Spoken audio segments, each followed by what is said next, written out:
India TV YouTube channel को subscribe करें और बेल आइकन दबाएं।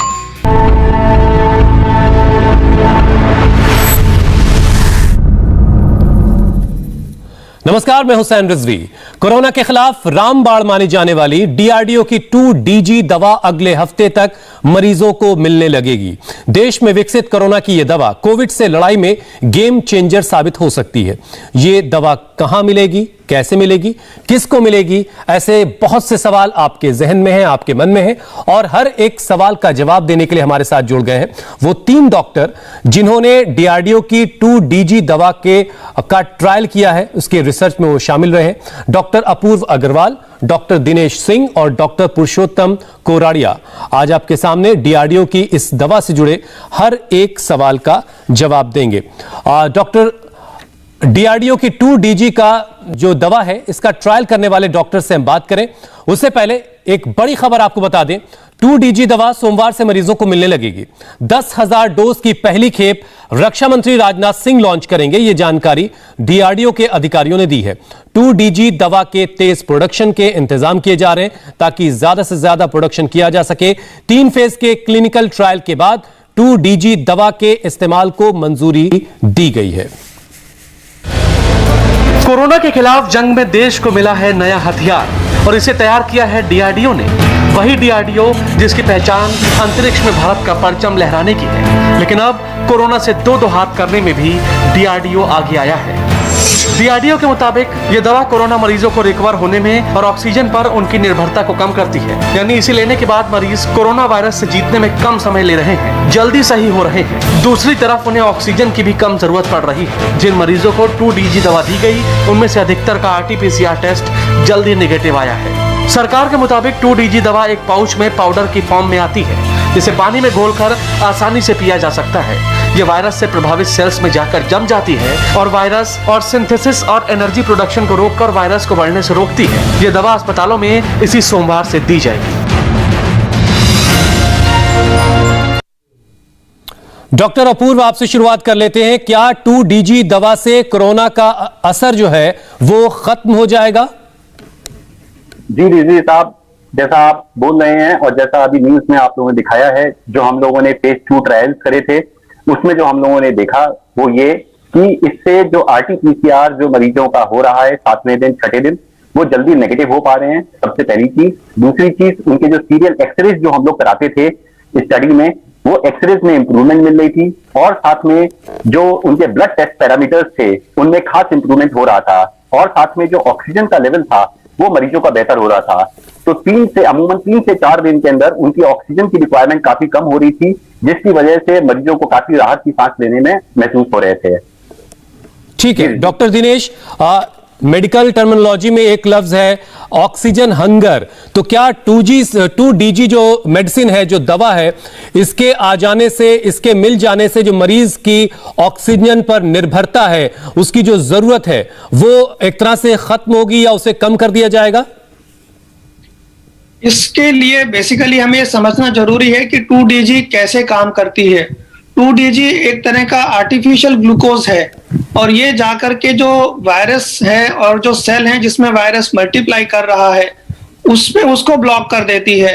तो वायरस को मल्टीप्लाई करने के लिए और सेल को मल्टीप्लाई करने के लिए जब ग्लूकोज नहीं मिलता, वो मल्टीप्लाई नहीं कर पाते, और जब वो मल्टीप्लाई नहीं कर पा रहे, उनका नंबर कम हो रहा है, तो इस वजह से पेशेंट की ऑक्सीजन रिक्वायरमेंट कम हो रही है। तो ऑक्सीजन रिक्वायरमेंट कम होना सेकेंड स्टेप है।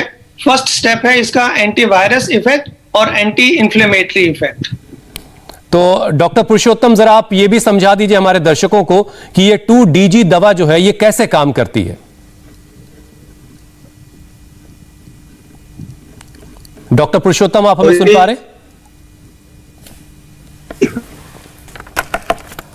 शायद उनसे हमारा संपर्क काम करने के लिए जो डीआरडीओ ने और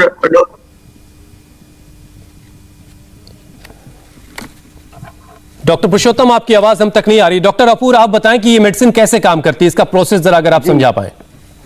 जी रिजवी साहब, इसमें एक्चुअली ऐसा है कि दिस इज 2-डीऑक्सी ग्लूकोज। ये बेसिकली ग्लूकोज का ही एक मॉलिक्यूल है जिसमें हाइड्रोक्सिल एटम को थोड़ा इधर से उठा करके उधर कर दिया गया है, जिसकी वजह से क्या होता है, जो वायरस के द्वारा इंफेक्टेड सेल्स होते हैं ये दवाई पहले कैंसर के मरीजों में भी इस्तेमाल हो रही थी, उनके लिए भी स्टडी करी जा रही थी, और उसमें पाया गया था कि जिन सेल्स को एनर्जी की ज्यादा रिक्वायरमेंट होती है, जो कि वायरस के द्वारा इन्फेक्टेड सेल्स होते हैं या कैंसर सेल्स होते हैं, तो वो ग्लूकोज का ज्यादा इस्तेमाल करते हैं। तो ये जो दवाई है, ये ग्लूकोज के साथ कंपटीशन करके उस सेल के अंदर घुस जाती है और ग्लूकोज का कंजम्पशन कम कर देती है। ग्लूकोज का कंजम्पशन कम होने की वजह से क्या होता है कि वायरस का रेप्लिकेशन जो होता है, वायरस को जो मल्टीप्लाई करना होता है उस सेल के अंदर, उसको प्रिवेंट कर देती है, जिसकी वजह से वायरस मल्टीप्लाई नहीं कर पाता है, और साथ में जो साइटोकाइन स्टॉर्म आ रहा होता है, जिसकी वजह से जो मरीजों में ऑक्सीजन का सैचुरेशन कम हो रहा होता है या फिर उनको बहुत तेज बुखार आ रहा होता है, तो उन सबको प्रिवेंट करने में ये दवाई मददगार साबित होती है। ये इसका मैकेनिज्म ऑफ एक्शन है, यूनिक मैकेनिज्म ऑफ एक्शन है, और इसका सबसे बड़ा एडवांटेज ये भी है कि जितने अलग अलग स्ट्रेन्स ऑफ वायरस आ रहे हैं उन सब पे भी ये इफेक्टिव होगी। चलिए, बहुत अच्छी बात है और इसीलिए इसे गेम चेंजर भी कहा जा रहा है। डॉक्टर पुरुषोत्तम, अगर अब आप तक मेरी आवाज पहुंच रही तो अगले सवाल का जवाब आप दीजिए। जो बहुत गंभीर मरीज है इस वक्त, जो बहुत गंभीर हालत में है, क्या उन पर भी ये दवा उतनी ही कारगर होगी? यस सर, ये दवाई उस पे भी इतनी कारगर होगी। जिसको ऑक्सीजन रिक्वायरमेंट है, जिसको वेंटिलेटर सपोर्ट पे है, बाईपेप पे सपोर्ट पे है, जो दवाई जिसको देते हैं उसको ऑक्सीजन की रिक्वायर कम दिनों में खत्म हो जाती है और वो 4 से 5 दिन में ऑक्सीजन फ्री हो जाते हैं। और वेंटिलेटर पे हो उसके सेटिंग भी, जिसको बाईपेप लगा होता है उसका भी हमें FiO2 कम करना पड़ता है, और पेशेंट मरीज वो 3 से 4 दिन में ऑक्सीजन फ्री और वेंटिलेशन से थोड़े जल्दी रिकवर हो जाते हैं। That is effective. Doctor Apurva ने बताया उसका मैकेनिज्म एक्शन, और डॉक्टर दिनेश ने भी बताया हमने कि व्हाट लेवल पे वो काम करती है। तो उसका मेन काम है ऑक्सीजन की रिक्वायरमेंट कम करनी, वेंटिलेटरी सपोर्ट कम करना, और पेशेंट का RT-PCR जो डिसीज है उसको मल्टीप्लिकेशन के लिए रुकना, और उसको जल्दी से रिकवरी होने में वो हमें मदद रूप होता है। डॉक्टर दिनेश, एक चीज और कि वो पेशेंट जो ओरली कुछ लेने में सक्षम नहीं है, जो बहुत गंभीर हालत में जो मरीज हैं, तो ओरली ये मेडिसिन दी जानी है। अगर वो ओरली नहीं ले सकते हैं तो उन्हें क्या किसी और तरीके से दवा दी जा सकती है 2DG?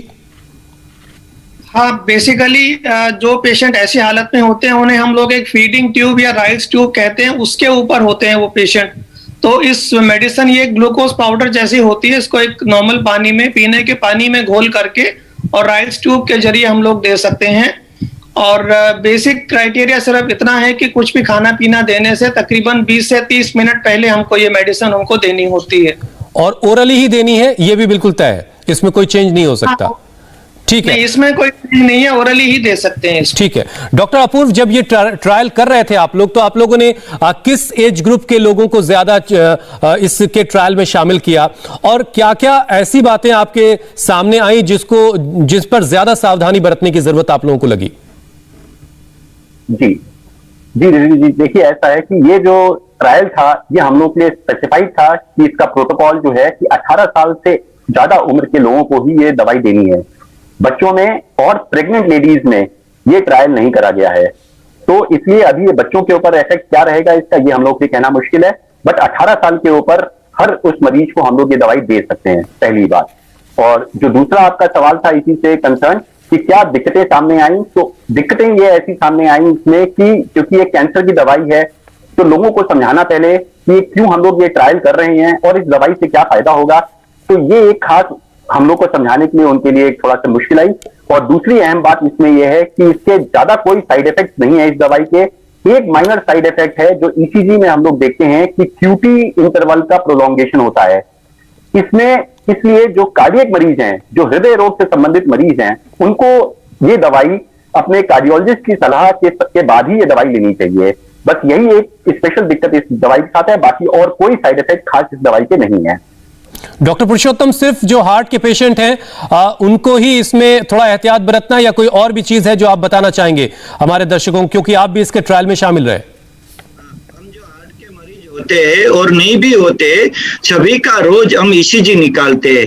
जो 10 दिन तक हम दवाई देते हैं तो रोज ईसीजी निकालते हैं और देखते हैं कि उसका क्यूटी प्रोलोंगेशन होता है कि नहीं। सभी लोग ये ईसीजी निकाल के ही उसके बाद ही हम देते हैं।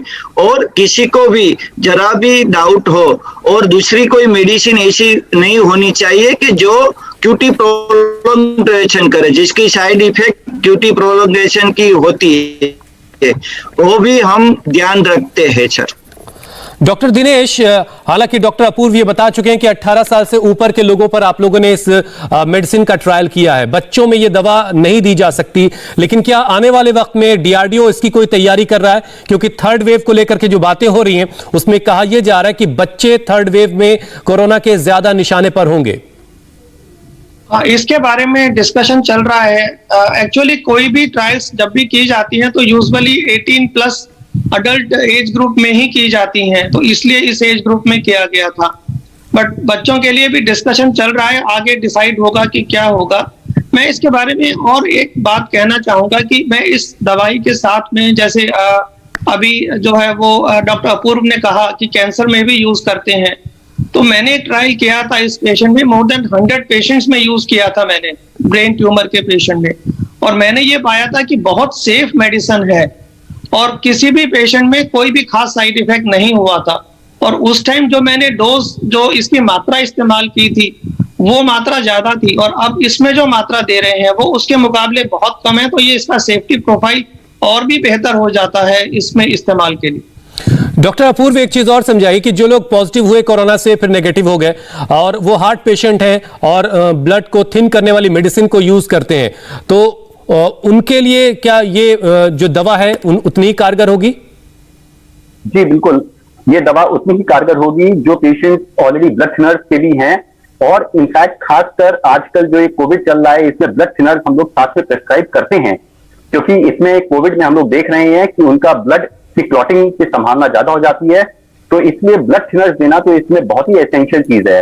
तो उन पेशेंट्स के लिए भी खासकर ये बहुत ही इफेक्टिव साबित होगी, पहली चीज। और दूसरी चीज ये है कि इस दवा के साथ उनका कोई इंटरेक्शन नहीं है आपस में, तो ब्लड थिनर्स हो या दूसरी एंटीबायोटिक जो दवाइयां हैं साथ में जो चल रही हैं, उनके साथ कोई भी इंटरेक्शन नहीं है, इसलिए दवाई एब्सोल्युटली सेफ है। चलिए, ये बहुत अच्छी बात है कि दूसरी दवाओं के साथ इसका कोई इंटरेक्शन नहीं, उससे किस तरह के साइड इफेक्ट की कोई बात नहीं आप लोगों को दिखाई दी। डॉक्टर दिनेश, आप जरा ये समझाइए कि हमें पता चला कि गंभीर मरीजों के ऊपर आपके अस्पताल में डीआरडीओ की दवा का ट्रायल हुआ था, तो क्या नतीजे आपने उस वक्त देखे? इनफैक्ट हमने मैंने जो ट्रायल किया था वो ब्रेन कैंसर, उसमें मैंने डोज एस्केलेशन स्टडी, जिसमें हम लोग ये देखते हैं कि मैक्सिमम टॉलरेटेड डोज कितनी है उसकी, तो उसका हमने स्टडी किया था और हमने ये पाया था कि इसका जो इफेक्ट आ रहा है रेडिएशन के साथ कंबाइन करके मैंने इसको इस्तेमाल किया था, काफी अच्छा इफेक्ट था और सेफ्टी के हिसाब से बहुत ही बढ़िया था।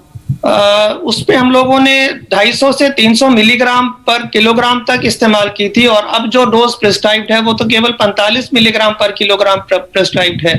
तो उसके एफिकेसी से हम लोग प्रोत्साहित हुए थे, और उसको लेकर के, और जो एक ओवरलैपिंग मैकेनिज्म ऑफ एक्शन है कि ये जो वायरस सेल्स है उसमें भी जो ग्लूकोज अपटेक है उसको भी ये ब्लॉक करती है, सेल मल्टीप्लिकेशन को ब्लॉक करती है, इसलिए इसका इस्तेमाल फिर कोविड के अंदर किया गया है।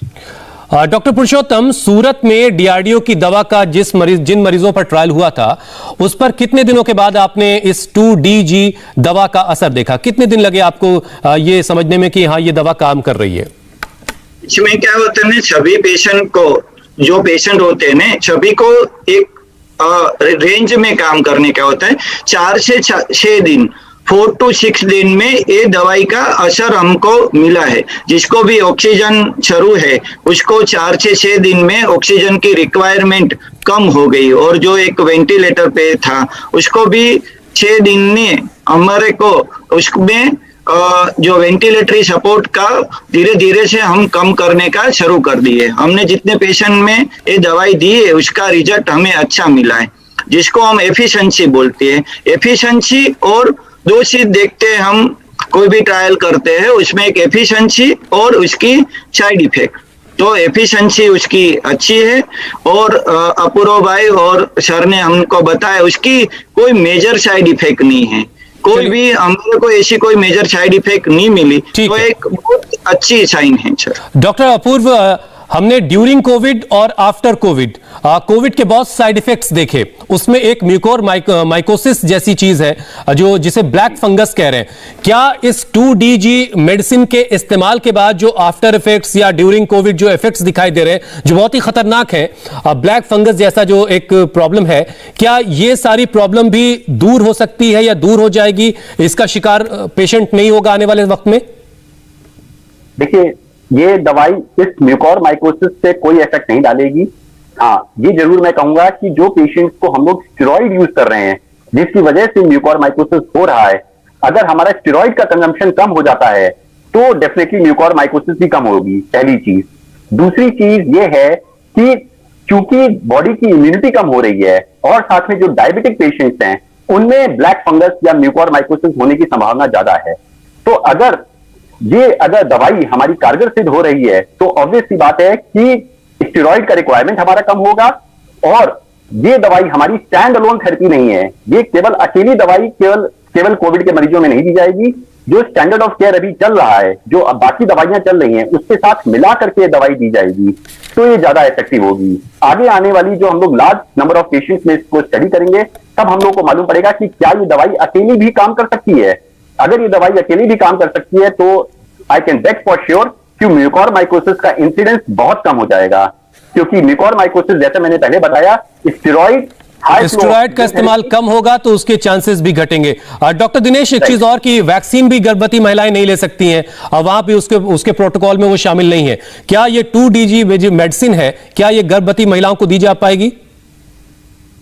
अभी जो ट्रायल में गर्भवती महिलाओं को इंक्लूड नहीं किया गया था, तो इसलिए अभी इस स्टेज के ऊपर हम लोग ये नहीं कह सकते कि इसको गर्भवती महिलाओं में दें। इसका वो सेफ्टी प्रोफाइल एक बार देखना होगा हमें। ठीक है डॉक्टर अपूर्व कुछ और इस पे प्रकाश डालना। डॉक्टर अपूर्व, एक चीज और आखिरी सवाल यह है कि 2DG मेडिसिन जिन पेशेंट्स को दी गई है उनको वैक्सीनेशन उनको करवाना है, नहीं करवाना है, या वो थोड़ा इंतजार करके करवा सकते हैं इस 2DG मेडिसिन को लेने के बाद? वैक्सीन से क्या कनेक्शन है? राइट, 2DG मेडिसिन का इससे कोई लेना देना नहीं है।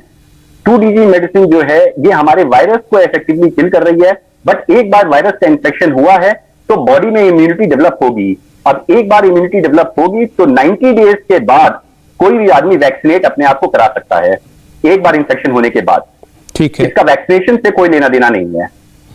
यानी जिन्होंने 2DG मेडिसिन ली है वो वैक्सीनेशन उनको भी अपना करवाना है, उन्हें वैक्सीनेट खुद को करवाना है। और डॉक्टर दिनेश से जो सवाल मैंने पूछा था प्रेग्नेंट लेडीज के लिए, आप उसके बारे में कुछ और डिटेल में बताना चाहेंगे? आपके ट्रायल में क्या रहा उसमें और क्या आने वाले समय में इसकी प्लानिंग चल रही है? देखिए, प्रेग्नेंट लेडीज के लिए भी हम लोगों ने, जैसा सर ने बताया, कि इसके ऊपर स्टडीज अभी नहीं हुई है, बट एज ऑफ नाउ जो अभी हम लोगों को दिखाई दे रहा है और जो DRDO के साइंटिस्ट से हमारा कन्वर्सेशन हुआ है उसमें ये प्रेग्नेंट लेडीज पे भी आगे आने वाले समय में हम लोग यूज करेंगे इनको, क्योंकि दवाई एब्सोल्युटली सेफ है। इसका ज्यादा कोई साइड इफेक्ट बच्चे के ऊपर शायद नहीं पड़ना चाहिए, बट अभी एज ऑफ नाउ ये प्रेग्नेंट लेडीज के लिए दवाई नहीं है अभी ये। डॉक्टर अपूर्व, आप कानपुर से हमारे साथ जुड़े हैं। हमने शुरुआत में बताया कि सोमवार से मेडिसिन लोगों को मिलने लगेगी, लेकिन कानपुर पहुंचने में कितना वक्त लगेगा? क्या खबर मिल पाई है आपको? देखिए, DRDO के साइंटिस्ट और डॉक्टर रेड्डीज लैब से जो हम लोग का कम्युनिकेशन हुआ है उसमें यह है कि फर्स्ट वीक ऑफ जून तक ये मास सप्लाई इसकी पूरे इंडिया भर में हो जाएगी। और हम लोग भी अपनी तरफ से कोशिश में हैं कि जिला प्रशासन की मदद से इस चीज को हम लोग डिमांड रखें ताकि जल्दी से जल्दी लार्ज स्केल तक हम लोग ये दवाई को पहुंचा सकें। बहुत बहुत शुक्रिया डॉक्टर्स हमारे साथ जुड़ने के लिए। तो ये वो डॉक्टर हैं जो ट्रायल में शामिल थे 2DG मेडिसिन के, जो जिसे एक गेम चेंजर कहा जा रहा है, जो कोरोना के खिलाफ लड़ाई में एक बड़ा हथियार बनकर हमारे सामने आई है और बहुत जल्द मरीजों को मिलने लगी। बहुत बहुत शुक्रिया डॉक्टर साहब, धन्यवाद। फिलहाल एक ब्रेक का वक्त है। ब्रेक के बाद जिसके चाचा पापा थे सुपरस्टार, गुमनाम हुए उस स्टार किड की तलाश।